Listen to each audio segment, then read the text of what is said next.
Well, good morning from Rimini, Italy. We are retired to Rome, and we are headed out this morning here, just kind of on a walk. Yeah, about a 1 mile walk from our apartment. Yeah, we've had a couple of croissants since we've been here. Or as they say in Italy, cornetto. Yes, Russell's been practicing his Italian. He's getting very good at it. Go ahead. Un cornetto. But anyway, it's about a mile walk down to the harbor, and we're going to go out on the pier. There's a statue out there that overlooks the Adriatic Sea, and that'll be the end of the walk, and then we'll turn around and head back. But yeah, it's just no tickets, nothing to pay for, whatever. It's just a slow retirement walk here in Italy. And I guess, to be honest, we've already walked a little ways. We're about, 4 blocks from the marina here, I guess you would call it. From our apartment, yes. Yeah, so our hotel room. I think let's give ourselves credit. It's 1.1 miles to the end of the pier, so we're going to do 2.2 miles. How many croissants do you think that'll knock off for us? Wait a minute, let's talk about some chocolate cake too. We've had our fair share of Italian pastries. For sure, so join us.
Up ahead is the Faro di Rimini, the lighthouse that marks the entrance to the harbor. This lighthouse has actually been guiding ships into this port since 1733, which means it's been standing here for nearly 300 years. Back when it was first built, this whole area was part of the Papal States, and the light would have originally been powered by oil lamps instead of electricity like today. The tower itself is about 82 feet tall, and it sits right where the harbor opens out into the Adriatic Sea. For centuries, fishermen and ships coming home to Rimini would look for this exact light to guide them safely back to port.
Well, that was our morning walk here along the harbor in Rimini, Italy.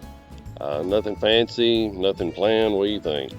It was great. It's actually supposed to rain today, so we got out a little early.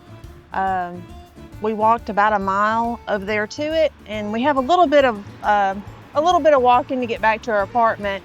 But boy, you can't beat that lighthouse in the background. So it was very nice, very refreshing.